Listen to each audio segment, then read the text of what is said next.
إلهي أنت مقصودي ورضاك مطلوب عبدي ومحبتك ومعرفتك. بسم الله الرحمن الرحيم. السلام عليكم ورحمة الله وبركاته. الحمد لله شكر الله والصلاة والسلام على رسول الله محمد بن عبد الله وعلى آله وصحبه ومن والاه وبعد.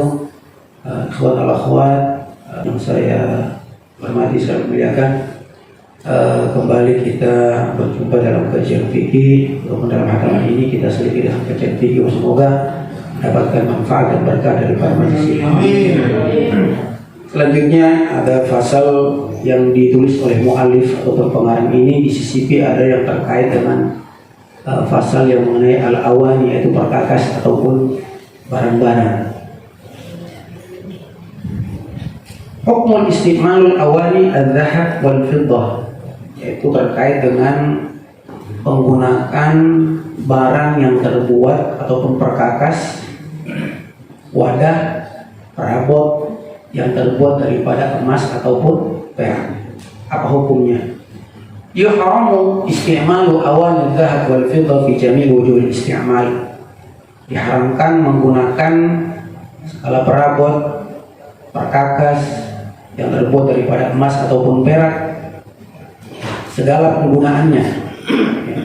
Kalau wudu di sini diumpamakan seperti wudu, wasyarab, minum.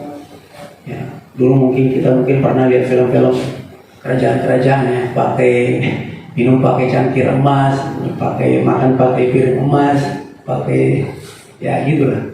Sampai mungkin singgasananya pakai emas. Nah, ini diharamkan, baik yang terbuat daripada emas ataupun perak. Illa li daruratin, kalam yajid ghairaha, terkecuali darurat, mungkin tidak dapat cangkir ataupun gelas yang lain selain itu, maka boleh digunakan. Darurat namanya. Ad-daruratu tubihul mahdhurat. Kaidah fikihnya darurat itu memperbolehkan hal-hal yang tadi dilarang. Diriwayatkan Imam Al-Bukhari pada hadis ke-5110 dan diriwayat daripada Imam Muslim pada hadis ke-2067 dari riwayat Sayyidah Hudzaifah bin Yaman radhiyallahu anhu, beliau berkata, "Sami'tu Rasulullah sallallahu alaihi wasallam yaqul," aku mendengar Rasulullah sallallahu alaihi wasallam bersabda, "La talbasul harira wal dibaj." Janganlah kalian gunakan sutra. Wad dibaj, dibaj ini macam daripada sutra tapi yang kualitasnya sangat baik. Wala tashrabu fi anyatil dhahab wal fiddah, dan jangan kalian minum menggunakan wadah yang terbuat daripada emas ataupun perak. Wala ta'kulu fi sihafiha, dan juga jangan makan dengan piring yang terbuat daripada emas ataupun perak. Fa inna lahum fid dunya wa lana fil akhirah, karena sesungguhnya barang-barang tersebut yang terbuat daripada pakaian yang terbuat daripada sutra, gelas ataupun piring yang terbuat daripada emas ataupun sendok, ini diperuntukkan bagi mereka orang-orang musyrik ataupun kufar di dunia. Akan tetapi nanti kita gunakannya di akhirat. Kita di orang muslim gunakan nanti di akhirat. Maka tidak seyogianya di dunia kita gunakan. Wa yuqasu 'ala al-akl wa syarab wa ghayruhuma min al-wujuh al-isti'mal, dan dikiaskan pada hadis ini. Kalau dalam hadis ini secara terlek kita melihat dalam mungkin minum ataupun makan saja, tetapi para ulama fikih mengkiaskan daripada hadis ini segala penggunaan. Mau dibuat perhiasan ataupun dibuat misalnya meja dibuat dari emas, tempat duduk dibuat dari perak ataupun emas, semuanya tidak bisa, tidak boleh. Segala penggunaan tidak diperkenankan. Selanjutnya ada hukum juga terkait dengan emas dan perak ini juga. Hukmul istimalul awani al-mudhabbabah bidzahab wal fiddah. Hukum menggunakan perkakas ataupun perabot yang disepuh. Tahu disepuh ya? Disepuh, dilapisi ya, daripada emas ataupun perak. Apa hukumnya? yuhramu isti'malu ma dhubiba bil dhahab mutlaqan sawa'un kanat ad-dhabbah saghira aw kabira. Diharamkan menggunakan perkakas ataupun barang yang disepuh, dilapisi dengan emas secara mutlak. Maksudnya secara mutlak ini baik penggunaannya sedikit ataupun banyak, mutlak tetap diharamkan. Ini untuk emas, baik sepuhannya itu sedikit ataupun sepuhannya banyak, tetap diharamkan. Lalu bagaimana dengan perak? Wa amma tadbib bil fiddah, adapun penyepuhan dengan menggunakan perak, fa in kanat dhabbatun saghiratan li ghairi zinatin jaza. Perhatikan baik-baik. Apabila penyepuhannya itu sedikit dengan menggunakan perak, tetapi penggunaannya ini bukan untuk perhiasan ataupun pajangan, hiasan-hiasan saja, ini diperbolehkan. Sekali lagi, penyepuhan menggunakan perak dalam skala kecil, dalam jumlah yang sedikit saja, dan bukan untuk perhiasan, hukumnya diperbolehkan. Ini kebutuhan, misalnya punya gelas karena mungkin bocor, ataupun punya cangkir karena mungkin bocor, disepuh, ditambal, disepuh pakai perak karena butuh, ini diperbolehkan. Wa in kanat kabiratan bi zinatin fa haram. Sekarang kalau sepuhannya itu dalam skala banyak ataupun besar, tetapi penggunaannya ini untuk perhiasan, maka hukumnya haram. Biar kelihatannya indah, tambah kinclong, kelihatannya, ini hukumnya adalah haram, bukan untuk kebutuhan, tetapi kebutuhannya adalah hanya sebagai suatu untuk perhiasan saja, buat bagus-bagus. Hukumnya adalah haram dalam skala besar. Sekali lagi tentang perak. Wa in kanat kabiratan li hajatin. Sekarang kalau sepuhannya itu banyak untuk kebutuhan, ataupun sedikit tetapi untuk perhiasan, maka hukumnya makruh. Hukumnya makruh. Banyak untuk kebutuhan, sedikit untuk perhiasan, hukumnya makruh. Jelas ya? Jelas ya? Diulangi lagi.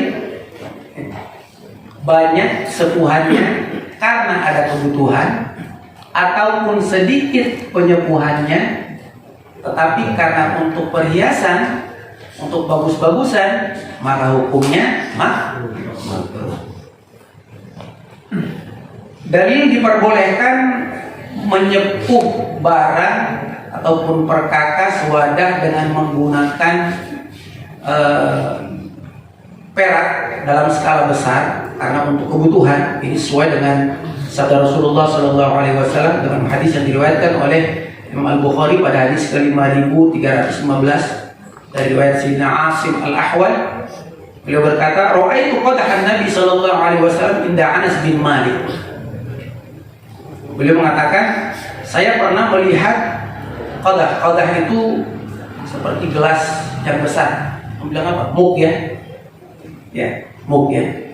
Gelas besar yang terbuat dari yang berada di Sayyidina Anas bin Malik, seorang sahabat itu. Wa kana qad insada'a fasalsalahu bi fiddatin. Maka mug yang besar ini, gelas besar ini, kadang-kadang dia retak ataupun bolong, kemudian ditambal dengan penyembuhan menggunakan perak. Wa qala Anas, kemudian Sayyidina Anas bin Malik mengatakan, laqad saqaitu Rasulullah sallallahu alaihi wasallam fi hadzal qadah aktsar min kadza wa kadza. Bahwasanya aku telah menyiram, memberikan minum kepada Rasulullah sallallahu alaihi wasallam dengan menggunakan gelas ini sangat sering, sangat banyak. Sering kali saya, kata Sayyidina Anas bin Malik, menyiramkan minuman kepada Rasulullah SAW dengan menggunakan gelas besar ini. Nah, ini menunjukkan bahwasanya ketika ditambal itu karena memang kebutuhan, walaupun dalam skala besar, skala yang banyak, maka diperbolehkan. Ya. Jadi dari itu. Kemudian hukum juga terkait dengan barang-barang juga. Hukum isti'malul awali al-muttakhidha min al-ma'adin an-nafisa. Hukum menggunakan barang ataupun perkakas perabot yang terbuat daripada batu-batu mulia.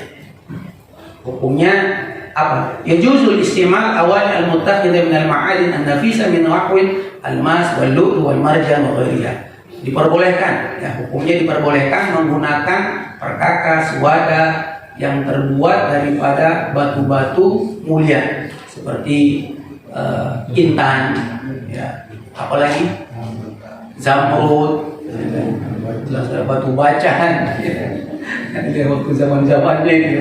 Nah, ini diperbolehkan. Kenapa diperbolehkan? Di adam wurudin nas bin nahyi anha. Karena tidak ada nas yang melanggar. Kita kembalikan kepada kaidah usul fikih, al-aslu fi syai' al-ibah ma lam yaridun nas bil tahrim atau bin nahy. Segala sesuatu itu asalnya adalah boleh, ya, diperbolehkan, terkecuali ada nas ataupun dalil yang mengharamkan. Oh, pakai batu akik terbuat dari boleh karena tidak ada nas yang mengharamkan. Ya. Nah, ini mungkin juga ada nanti yang tanya, Ustaz tadi katanya tidak boleh pakai emas atau perak. Sekarang bagaimana untuk yang wanita yang pakai perhiasan? Nah, dalilnya bahwasanya Rasulullah SAW melarang menggunakan emas ataupun perak ataupun al-khawali ataupun perhiasan. Nah, ini terkecuali untuk wanita. Diperbolehkan hanya untuk wanita. Untuk yang laki-laki tidak boleh, ya, tidak boleh. Ternyata ketika diteliti saat ini bahwasanya emas ataupun perak itu dia mempunyai suatu zat yang dapat membahayakan organ tubuh manusia. Nah, wanita itu kalau dipakai zat-zat yang tidak baik itu, yang merusak itu, dia dapat keluar, mohon maaf, melalui menstruasi, melalui haid. Hanya kalau kita tidak bisa, yang laki-laki tidak ada masa itu, maka tidak boleh digunakan, ya, tidak boleh digunakan. Maka ketika Allah Subhanahu wa Ta'ala melarang untuk menggunakan sesuatu, maka Allah lebih tahu daripada madarat itu terhadap hambanya. Kemudian terkait juga dengan hukum penggunaan barang ataupun perkakas ataupun perabot, hukum isti'mal awanil kuffar, hukum menggunakan perkakas ataupun perabot daripada orang-orang non muslim atau orang kafir. Apa hukumnya?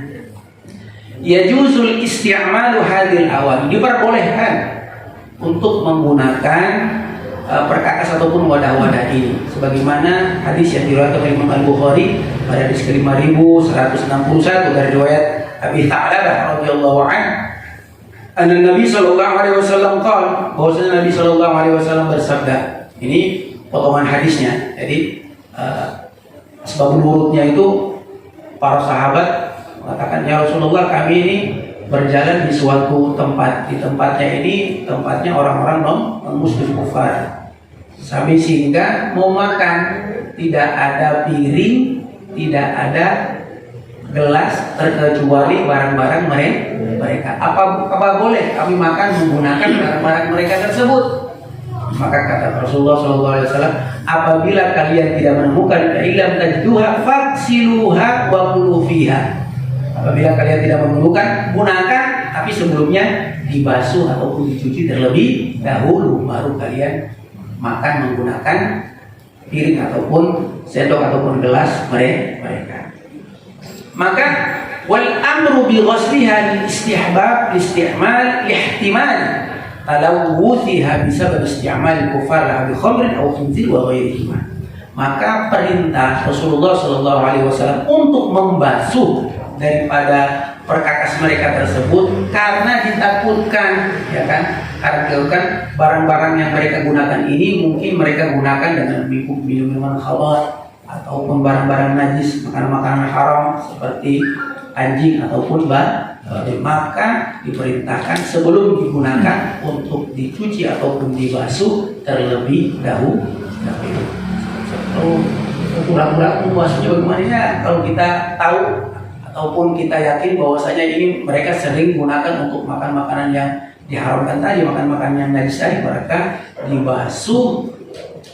Cara membasuh ataupun najis mughalladhah itu 7 kali, dibasuh 7 kali, salah satunya dengan debu ataupun dengan tangan. Ini beberapa hal terkait dengan penggunaan bar.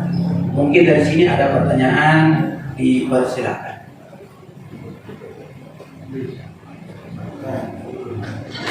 Ya, kalau sudah mengerti semua berarti kita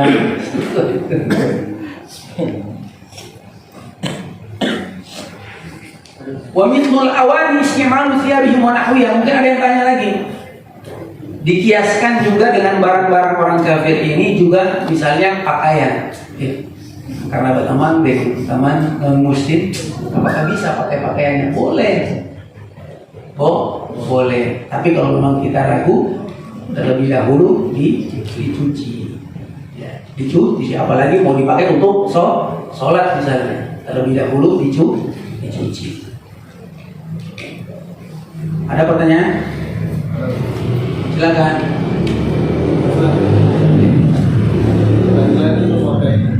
Cincin tapi terbuat dari perak. Ada ikatannya dari perak. Karena yang saya lihat ada beberapa ulama memakai cincin dari perak ataupun warnanya perak. Ikatannya, maksudnya ikatannya apa? Ringnya. Ring itu bukannya cincin. Ya, cincin. Itu perak. Asli perak. Asli perak sih. Apa sepuhan? Nah, tadi kan sudah jelas ya.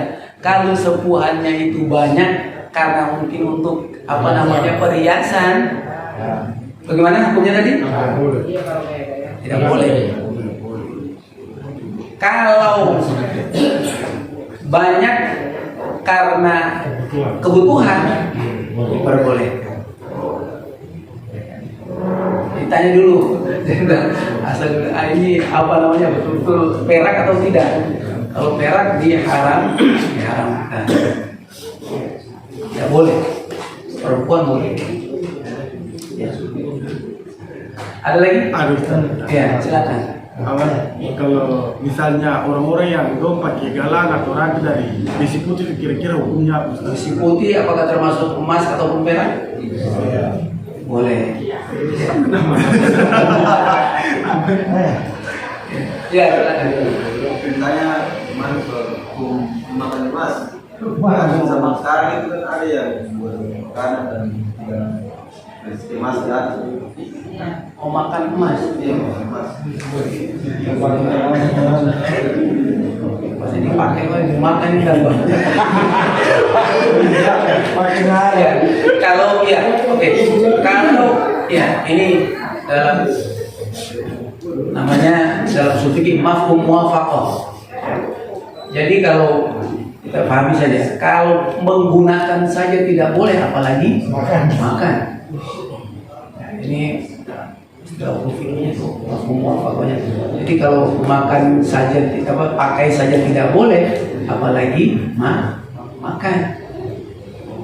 Ya, makan diharamkan.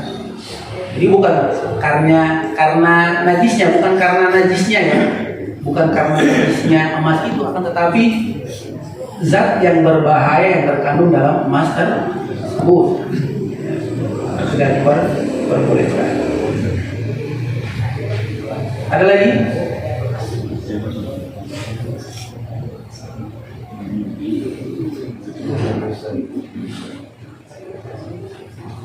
Ada? Cukup? Tujuh? Ya. Kalau cukup ya berarti sudah selesai. Terkait dengan apa namanya? Terkait dengan penggunaan barang saja. Tapi insya Allah akan kita lanjutkan pada Jumat depan insya Allah. Jumat depan insya Allah. Ya, kita tutup dengan Saya terkait kalau cincin nikah. cincin nikah ya sama. Ya. Jadi makanya ya kalau sudah terlanjur cincin nikahnya itu bisa diganti. Yang laki-laki, yang perempuan tetap saja. Yang laki-laki ya diganti, diganti, juga diganti pakai besi putih atau pakai apa namanya selain daripada emas ataupun perak.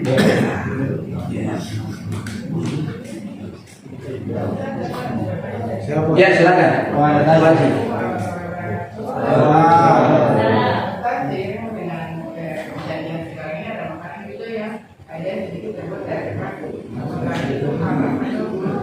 Ya sudah tadi. Ya, jadi kalau penggunaannya saja tidak boleh, apalagi kita memakannya. Ini tidak diperbolehkan. Ini namanya bisa sih.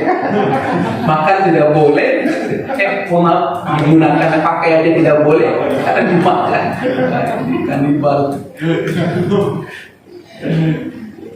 Gitu ya?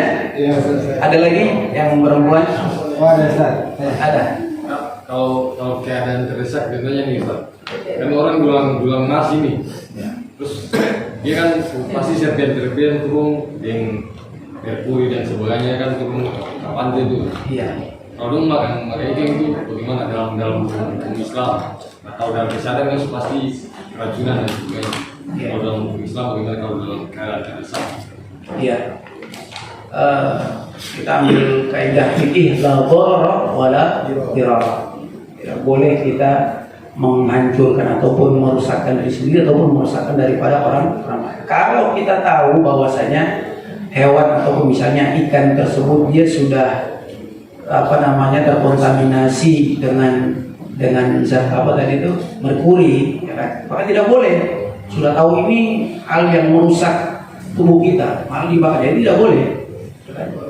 Tidak boleh atau melarang.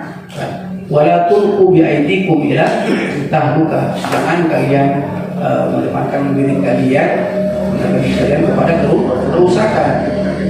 Menjumuskan diri kalian kepada kerusakan. Sudah lihat hal yang tidak baik, malah kita tantang bisa terkecuali dalam keadaan darurat. Darurat itu qadaru bi qadariha, dan darurat juga harus dikira-kirakan sepenuhnya saja. Wah, ini karena takut mati dalam kelaparan, ya kan? Akhirnya kita makan ikan tetapi seperlunya saja untuk menambah kelaparan kita biar tidak mati dalam kelaparan. Ini sudah cukup sebenarnya. Tapi itu dalam keadaan darurat. Tidak ada darurat, Ustaz, ini bisa makan ikan, sudah makan telur saja dulu. Ada lagi? Cukup ya? Oke, kita tutup sama-sama dengan membaca Surat Bani Hashim.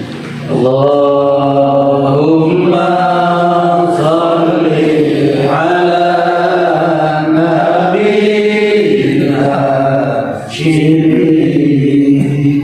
Muhammadin wa ala alihi wa sallim tasliman. Allahumma salli ala nabiyyina Muhammadin wa ala alihi wa sallim tasliman. Allah